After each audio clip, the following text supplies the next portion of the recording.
It's only after 11 a.m. and I feel like so much has happened today already. And just right before lunch, we are exploring the topic about filling your own cup. And the fact that as busy designers, wellness design starts with you. I'd like to go ahead and invite the panelists up to take a seat. And I'm so happy to be asked to moderate this panel. I truly feel like we can all learn from these three inspiring panelists. Christine Vroom, Principal Designer, owner of Christine Vroom Interiors.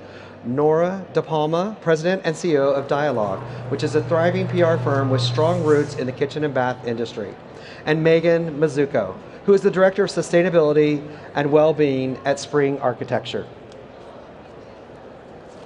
Welcome. Hey, thank you. Thanks for joining us. You already got that pose going on? The yogi pose. My pants are too tight, let's just be honest. Same. But I wore cute shoes today. And socks. So cute. Okay, thank you. It's a big deal. Well, I would love it if you just share a little bit about your history and why we're interested in speaking with you on the panel today. So, Christine? So I was interested in this panel mostly, my first love is interior design, obviously, and then close second would be mental health. And advocating for a better life in general, mentally, physically, and overall well-being. I struggled with an eating disorder for 14 years. I had anxiety, depression, exercise addiction, and basically was just busy emptying my cup. And so I had a life-threatening situation. I entered into recovery, and I just had to make this massive shift in all facets of my life, from personal, physical, mental, work, and I'm just honored to be sharing today. So that's it. Thank you. Yeah. I know these are some tough moments, just to express that at first. Thank you, Nora. Yeah. So I've had my business for about 22 years, and I love business. I love being in business. I loved every part of it. But what I really didn't have inside was the kind of resiliency that you need not only for business, but your life in general. I was not a resilient person. And when things went wrong, which of course they were always going to do, whether it's in business or personal life, I didn't always handle it really well. And I took the brunt of not handling it well. I let my health go. I gained a lot of weight. People around me also bore the brunt because I was always so negative about the way I thought about myself. Sometimes that always came out. And of course then, that would create business issues. And so I would try to work harder and harder and harder, which is the difference of working smarter, smarter, smarter. And then I had a transition on the Appalachian Trail, which may not be the same transition everybody has, but I'm glad to be here today to take some of the learnings from that and hopefully help other business owners, other people, to treat yourself better and put your wellness as much as a priority as you put your clients. Thank you. Megan? Hi, thank you, Garrison. Welcome, everyone. I'm Megan Mizuko, and the Director of Sustainability and Wellbeing at Spring Architecture, but I'm also known as the A&D Yogini, the Architecture and Design Yogini. I started reporting as an architecture and design journalist in the industry about 12 years ago, and I became fascinated with the connection between place and well-being. And that is why I became a Well AP. And everything that I talk about links individual well-being to overarching sustainability goals. In the course of my career as a journalist, I had a year of a mystery illness. I was so tired, I could not sleep enough.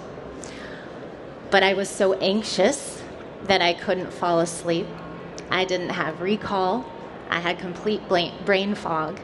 And my body was actually going numb.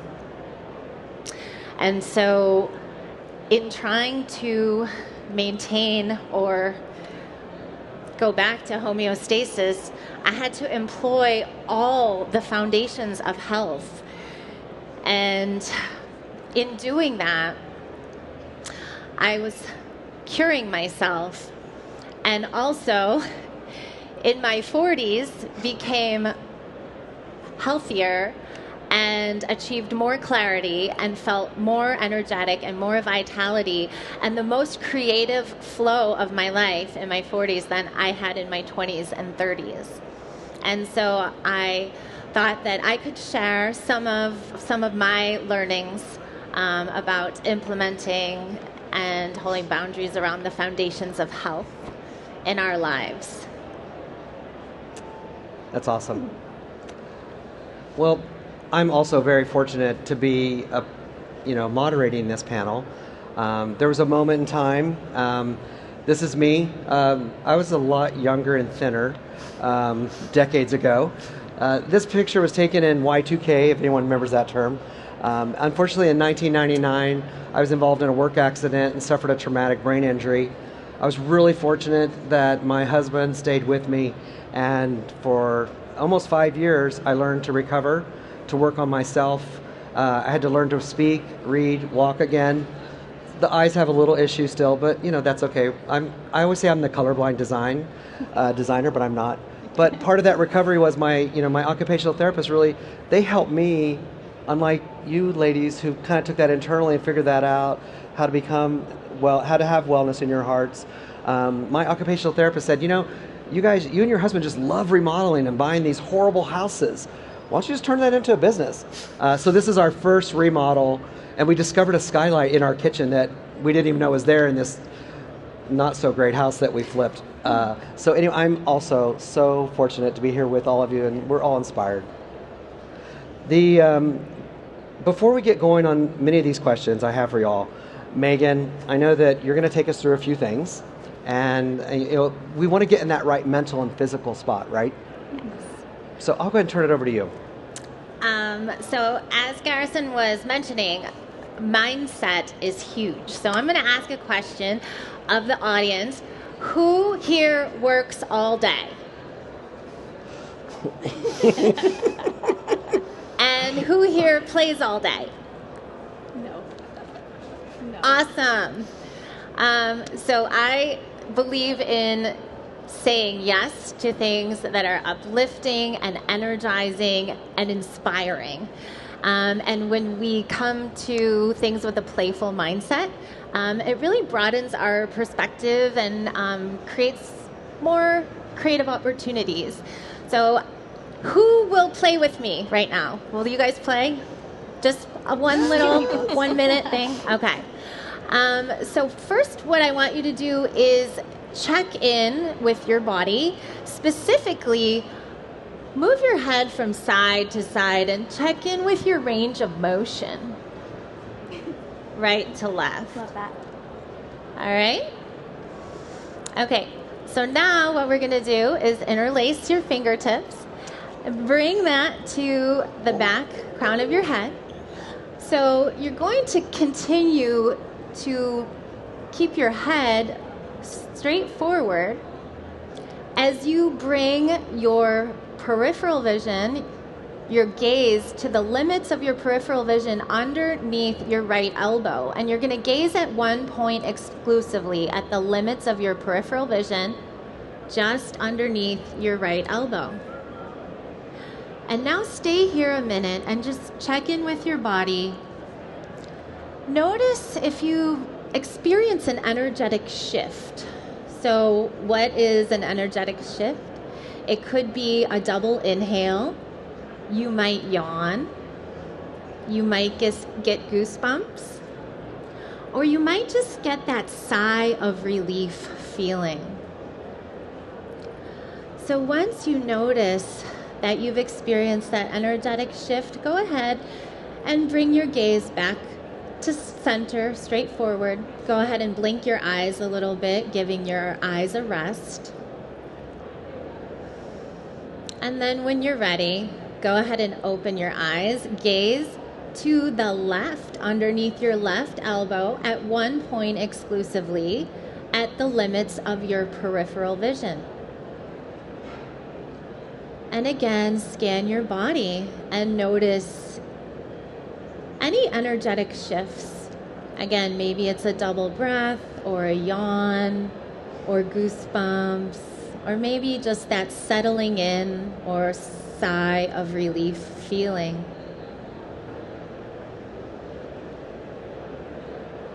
And when you're ready, go ahead and bring your gaze back to center. If you're comfortable, shut your eyelids down just to give your eyes a rest. And then go ahead and unlace your fingertips. Bring your palms down into your lap, palms facing up. Open your eyes, come back to the space. And now check in with your range of motion from right to left. So what we did is a polyvagal exercise for safety and connection. It's a way to self-regulate and co-regulate your nervous system. It tells you that you're safe to engage in creative play. And when we are in a mindset of playfulness, it enhances our creativity because we're there with our whole selves and there's no hang-ups or anxiety holding us back. So that's just a little exercise to get us started. Thanks, Garrison. Thanks, guys, for playing with me. Right? Thank you. Whew. Okay, now we're ready, right? Nora, you've called yourself out as succumbing to unhealthy workalism. Was there a catalyst that led you to pivot and put you before work? I pretty much had every allism. Food, no matter what, any coping mechanism I could come up with that somehow even temporarily made me feel better. The catalyst for me, as you saw from the picture before, is a little unusual. My stepdaughter is a very avid backpacker and hiker, and she clued me in. I had this lifelong crazy dream to hike the Appalachian Trail, which I didn't think was really ever going to happen until she told me that most people actually finish it in sections, and it's called being a section hiker. And she said, let's try it. Now, she actually worked with me. She works with us at Dialogue. So she had a front row seat to watching this deteriorating situation. So she was motivated, first of all, to help her stepmom. And she gave me that gift to say, let's give it a shot in a fairly easy section. You're going to hike for 4 days. What? Okay. And I started training, in December of 2019 on local mountains. I actually live about 30 miles south of the southern terminus of the Appalachian Trail near Atlanta. So I had a lot of places to practice, and I'm going, and we're going to do this in May 2020, and no. And so I had started down this road, and I almost immediately started feeling better. Everything sort of came to a halt, but kept at it. We eventually did it in May 2021. What changed was I loved it out there. I wanted more of it. And all of a sudden there was a shift. I loved business, but now I found something I loved as much as business that made a difference to me. So it may not be hiking for you, but finding something that gives you joy and also helps you set a goal to do that, that was a big catalyst for me, because my motivation to lose weight at that point became not, I want to be thinner, I want to look better in clothes, la, la, la. No, I wanted to get up the mountain. And it was a lot easier if I didn't have extra weight. And that was part of what made the difference, along with some big mental shifts that come from what I found from being out in the woods. And I do believe there is something to that, but I also believe it's something easily replicable in parks, on the beach. Just being out there and being outside, I think, started to make a significant mood shift that allowed other improvements to happen. Oh, I love that. This is all about filling your cup, right? And that's what you were doing. I was filling my cup and my backpack. Yeah, right. Yeah, it's amazing the weight in a backpack versus on our body. Oh my goodness. I can Yes. share that story. Christine, your story is equally as personal, and you've mentioned that moment that you had that you knew self-care was the only choice you had due to a traumatic moment. And looking back down that road of healing, what took you from that mindset of survival into existing as a healthier you? So I have a basically opposite version of Nora, and I didn't really have the luxury of having a choice, since mine was, it was basically a sort of life or death decision, and I'm one of those people that tends to learn the hard way. Like, I just take it to the edge, and if you're in business, or we're all obviously in this industry, you can just get driven into the ground and not even notice it. And so I tend to be a learn the hard way kind of person. And so it was really like a physical decision.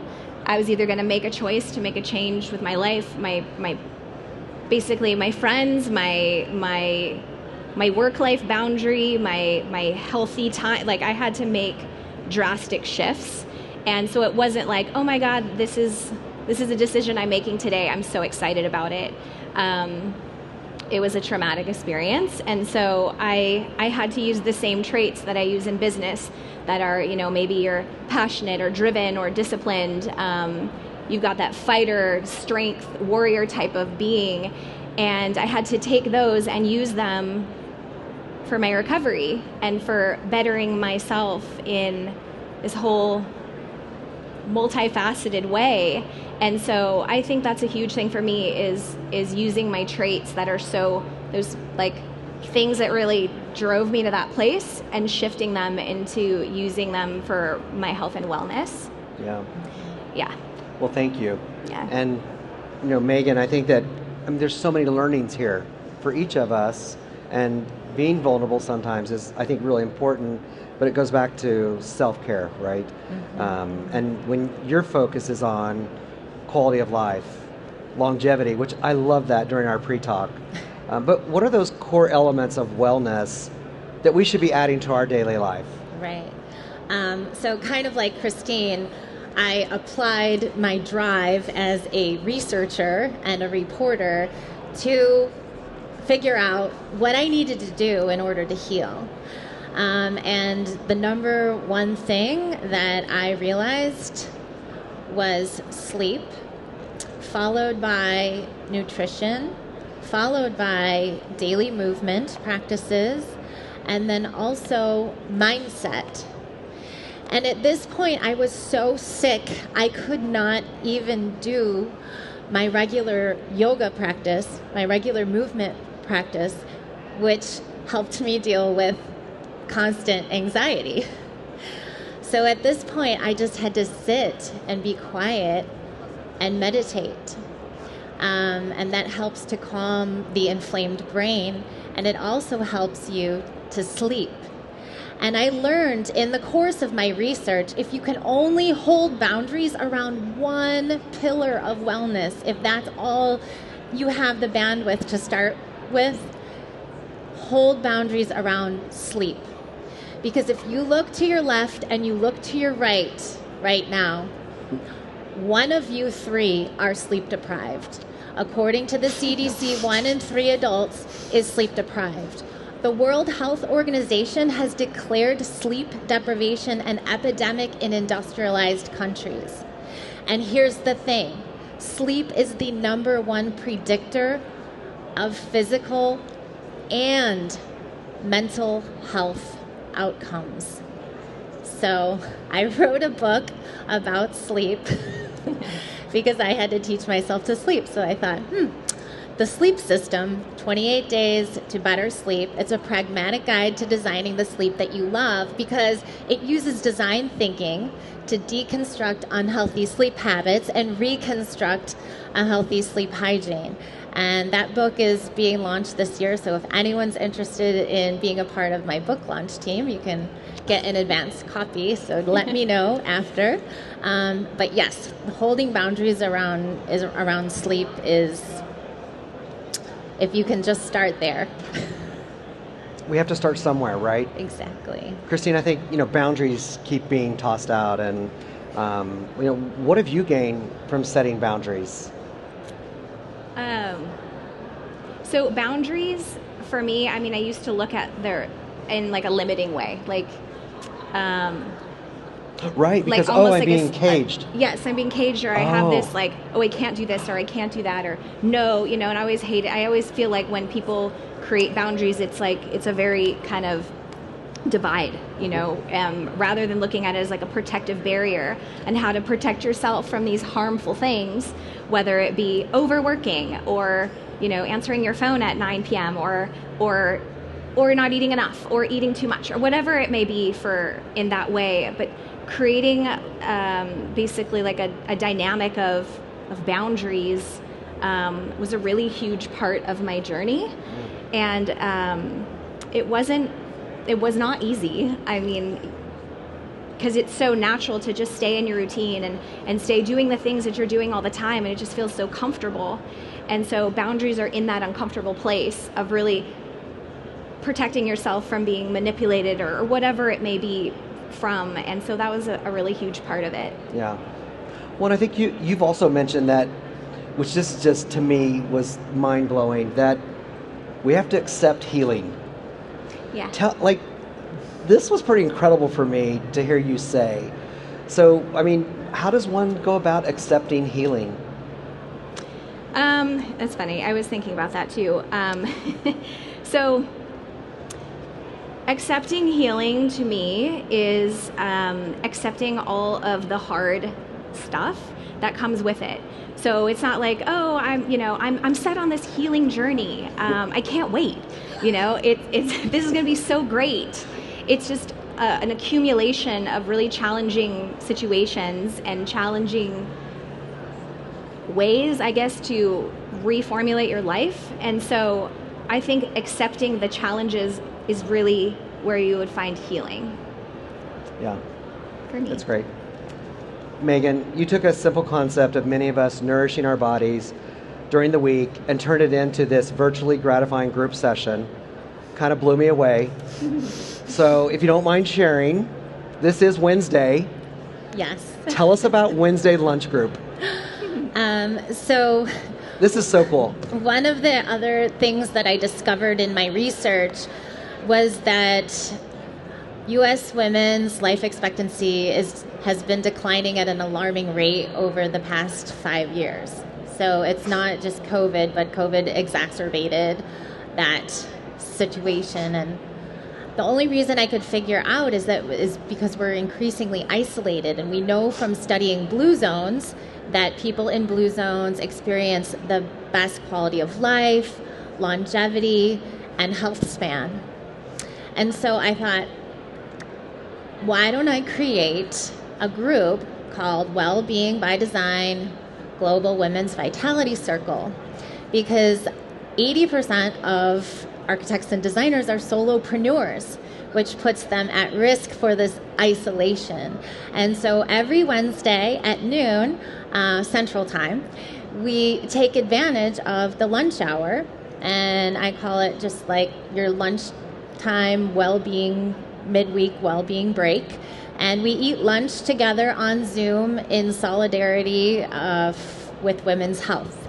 And we kind of rotate topics, and we take turns sharing about nutrition that's working for us, sleep routines or habits that are working for us, movement practices that we've tried. And it's just a great place to share, and everybody is welcome. And it seems to be helping the people who are who have been participating since August. So I think that's great to have that time. Would anyone else, can you imagine carving out that moment to be with this other group of supporting people? I see a few of you, yes. I think that's incredible. Nora, you've mentioned self-evaluation. I have a feeling you were really hard on yourself. You talk about the business and the success of it, but it's what success have you had in implementing this self-evaluation? A lot of it was all of it really is the mental shift. So one thing that Trail taught me was to get out of my own head, because I would spend way too much time repeating negative thoughts, repeating something negative that happened, this constant drumbeat of just terrible, terrible self-talk that turns out, once you're out on the trail and you're not paying attention, can actually kill you. So There's that. So that was a pretty fast mental shift. It translated off the trail, and that's why I'm saying not everyone has to do it this way, but simply being aware of how you talk to yourself in your head. One trick I was taught is think about how you're talking to yourself in your head and then say that to your best friend. How does that sound? You would never do it. And it stunned me when I started to become just aware of decades of life of doing that. It would roll off the tongue. You idiot, you idiot. I mean, and I had to keep, really, it was a practice to start to become aware of just being nicer to myself. I mean, life is short.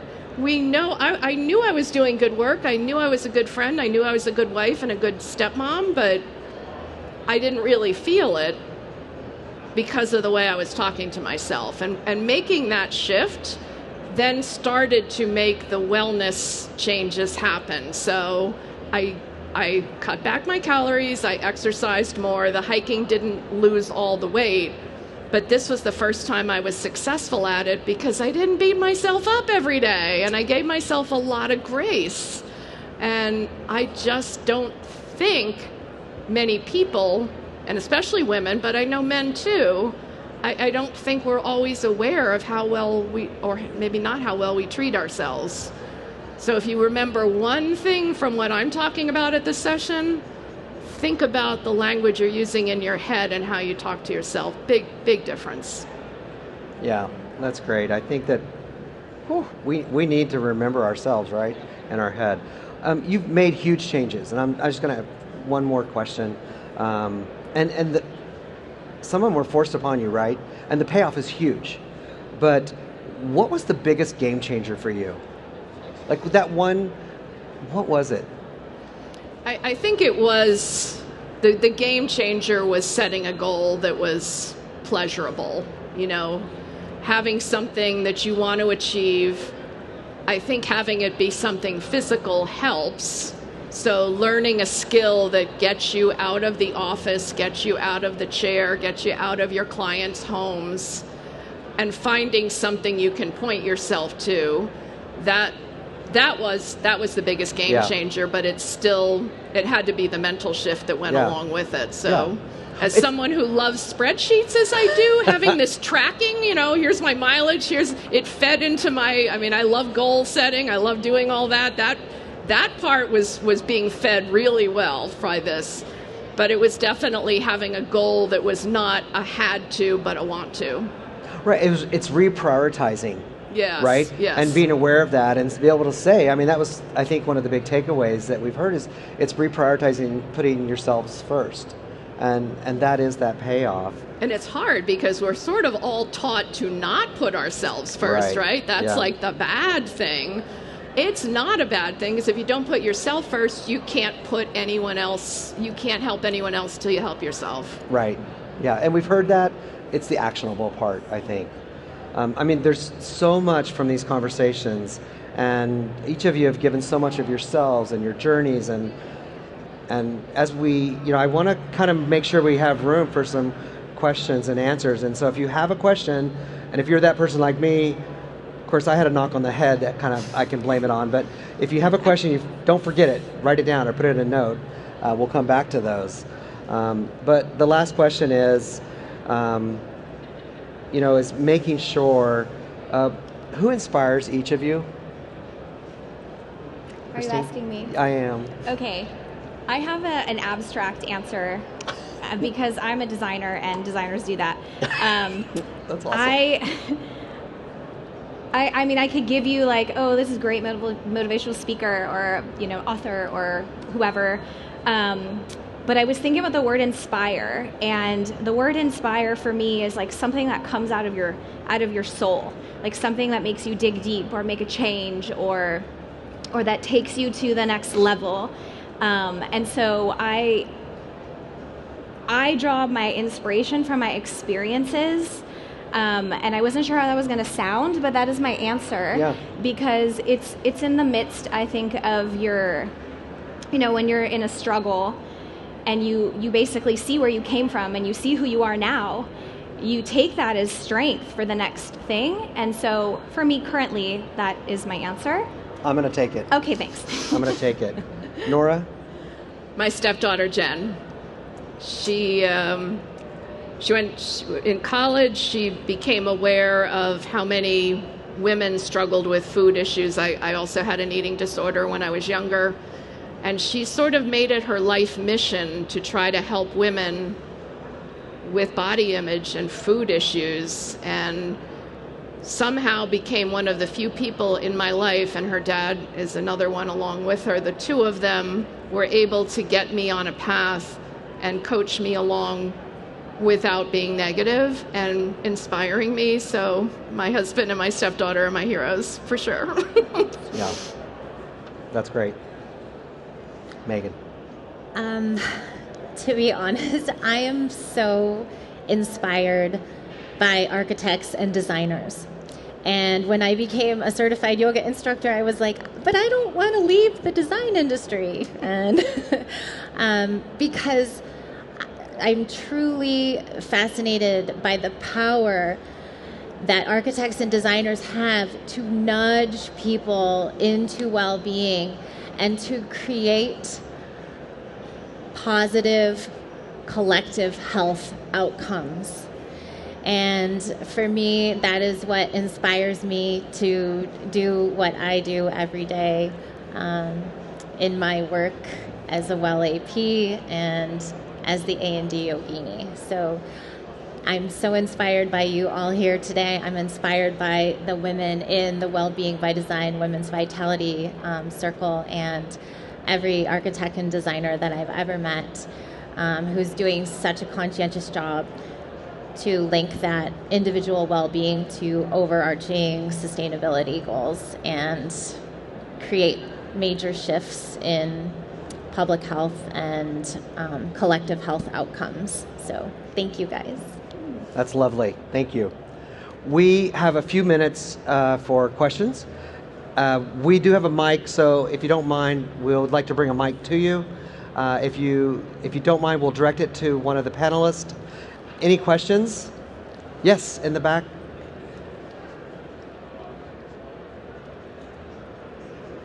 Hi, this is a question for Christine. We talked a little bit about having a positive mindset, but how do you have any tips and tricks for getting past like that imposter syndrome? Like when something happens and it just like really rocks your world and kind of like shakes you to your core. How do you get beyond that? You know you're worthy, you know you're educated, you know you're in the right place with the right people, but how do you have any sorts of things that could help in like the moment to kind of like step beyond yourself and that negative internal narrative? Great. Was that to me? Yes. Was that Christine? Is it? Or Nora. Megan. Megan. So the thing that I thought was really important was exactly what Nora was talking about in terms of listening and recognizing that metacognitive voice or that self-talk, and just realizing that language is power, and the way you talk to yourself can be empowering or disempowering.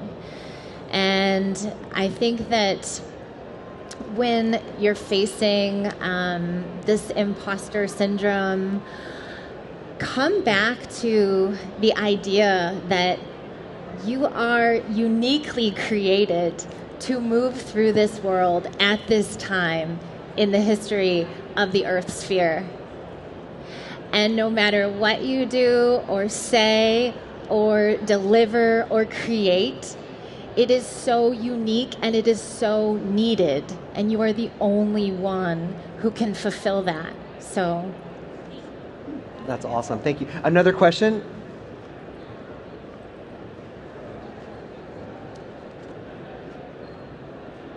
Thank you.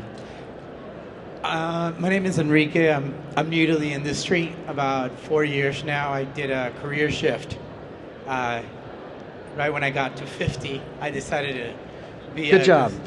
You look good. Construction manager, project manager / designer. And you still have your hair. Good job. / whatever you want, the client wants me to be. So my question to all four of you, what would you recommend or say to someone that is completely obsessed with the job, does not put the spreadsheet down, the Gantt charts are going crazy, all color coordinated, calling, texting at 5 a.m., 10 p.m. Well, when do you put it down and you don't feel irresponsible by doing so?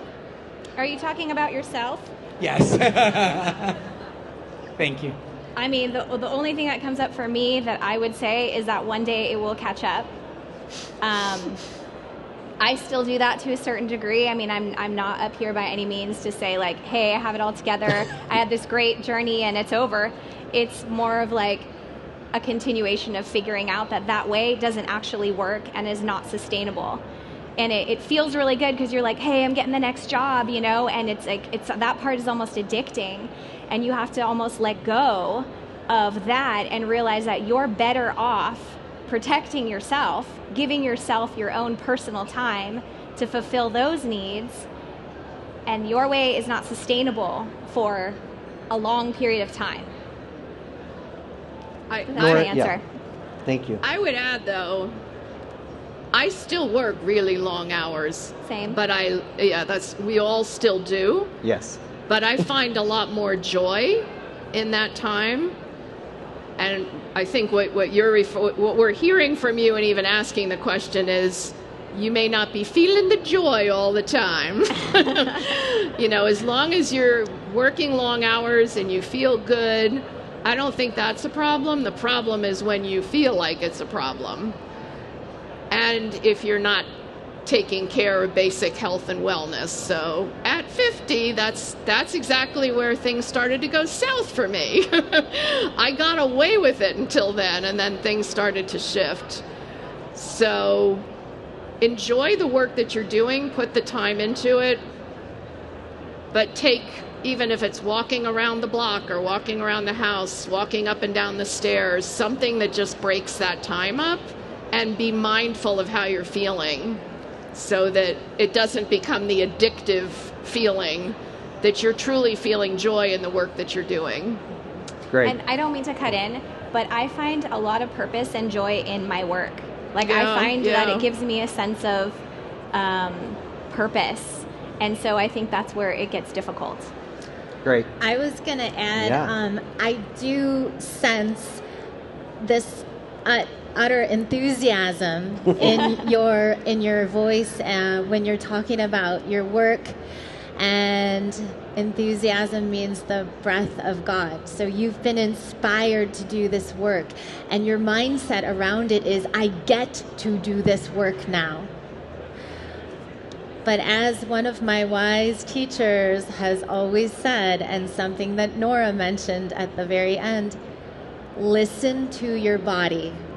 Your body is your first teacher. So if you're inspired and energized and joyful in your work, that's fantastic. But like Nora said, notice your body And when you need to counterbalance, do so with ease and acceptance. Great. Wow. Woo! They'll send you an invoice later. That was more than just a panel question. We have a mic that's available for another question or two. Hi, my name is Stephanie. I'm an architect in California. Do a lot of multifamily work with developers, and Megan, you mentioned nudging your clients into wellness. Do you have a practical tip on how to do that when our clients are not the end user? I see what you're saying. So that's where linking the individual well-being with overarching sustainability comes in. So if you're working with the developer, you're going to say, well, how about we create views through windows and we make sure that we have deciduous landscaping to mitigate solar heat gain and also give the end users biophilia, right? And so that creates well-being. Some other ideas are, it also reduces like HVAC loads, right? So then you would be able to have a smaller system. So that's just one example. I'm trying to think, if you're working with the developer and you want to give well-being to the end user, but you need to show that to. I think I was just going to jump in with the cost. I think sometimes it's right pocket to left pocket money. You're never going to get more money on the table, right? With the ownership groups. And so a lot of times it's like showing them, why is this so important to have these elements? And maybe, you know what? Maybe you really don't need that fancy old dog wash right down in the garage. Or You always need a dog wash.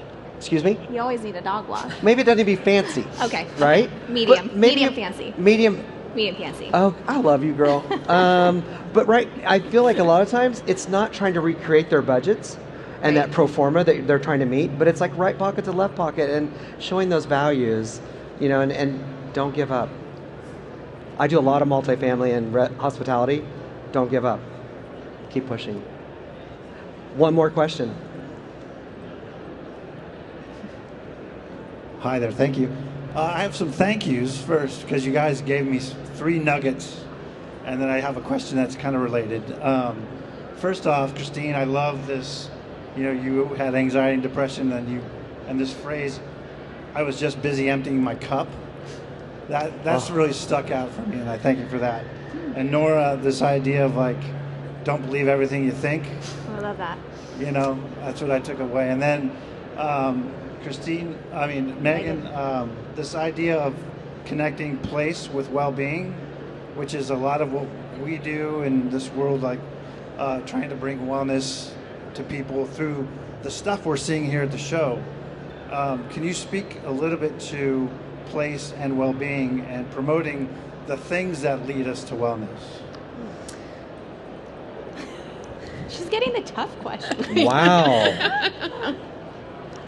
The things that lead us to wellness are really what inspires us, and a lot of joy and awe, like Nora experienced, is coming through nature. And everything that I teach is connecting with nature, because when you are in nature, you are restored and renewed and re-energized. And that is because you realize that you are part of nature. And in nature, there's always enough. And why is that? Because it's a system. So when we can bring systems thinking to any place that we're creating, on any scale, whether it's a city or a bedroom, we can design cities for sleep. We can design the bedroom to accommodate restorative sleep. But you have to think of sleep and circadian health as a system that's happening 24/7. And it's something that happens naturally in nature as well. So I guess for me, when you want people to embrace the idea of place and well-being, go into systems thinking and go into nature-based solutions. If I can add, I'm sorry, if I could just add that too. I was thinking, because a lot of my, I guess where I start in my design process is figuring out who that person is, what do they need. And so how do we bring wellness into our next space is figuring out what is wellness to them and how can we bring that to them. And maybe that is more, they need to have their bathroom be a sanctuary or whatever. And so we can take all these innovative things that we're seeing here and infiltrate them into that design that's specific to them. That's where I go. Oh, yeah. Wow, how's that? Yeah, I hope someone got a video. That was great. Well, thank you so much to each of you. Thanks, Garrison. I know it was a lot of sharing and vulnerability. Megan, you started us off with this amazing exercise. If you don't mind, if you'll just help us with one more exercise, and then we'll end our panel. Thank you so much, Garrison. One thing that all of us had to do in our health journeys is give ourselves permission to act differently. And sometimes we need to form kind of an empathetic compassion for ourselves. So if you would, let me lead you through this exercise. So go ahead and get comfortable in your seat. Feel your feet on the ground. Feel your bottom and your back supported by your chair. Let your hands rest in your lap or cradled in your lap, palms up or palms down, whichever you're most comfortable with. Let your shoulders fall back and down from your ears. Your chin is slightly parallel to the floor. If you're comfortable, shut down your eyelids and turn on your inner friendly gaze and gaze inwardly with soft, kind eyes. If you are not shutting your eyes down, your drishti or focal point can be a soft gaze into the distance. Now check in with your face. Release and relax your lower jaw. Relax your tongue inside your mouth. Relax your mouth and your lips. Relax your cheeks. Relax your eyes and your eyelids. Relax your eyebrows and the space between your eyebrows and your forehead. Relax your forehead. Relax your hairline and relax your scalp. And now I want you to connect with your heart center and connect with your breath and just notice your breath. Maybe you're inhaling and you're exhaling, the humidity of your breath, the warmth of your breath.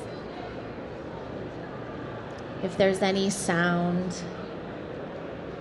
And when your attention wanders, bring it with tenderness back to your breath.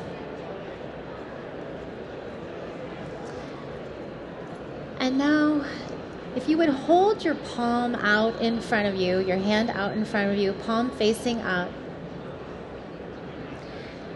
imagine yourself taking one cell, one tiny cell out of your body and putting that cell in the palm of your hand.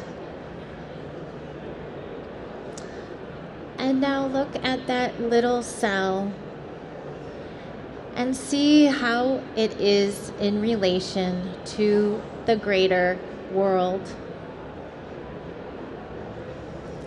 Can you feel a protectiveness for that cell? Do you feel like maybe that cell is lonely and could use a kind, resonating witness to speak to it with tenderness and empathy and warmth? And when you feel like you've convinced that cell of your warmth and your tenderness and your joy for its sheer being. Go ahead and in your imagination, take that one cell and place it back into your body. Go ahead and rest your hands on your lap. And as you relax, still paying attention to your breath, let that cell tell all the other cells in your body what that felt like.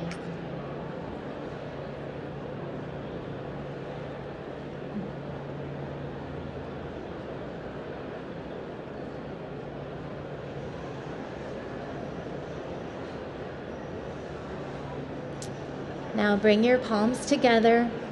Rub your hands together until you get some heat in the palms of your hands.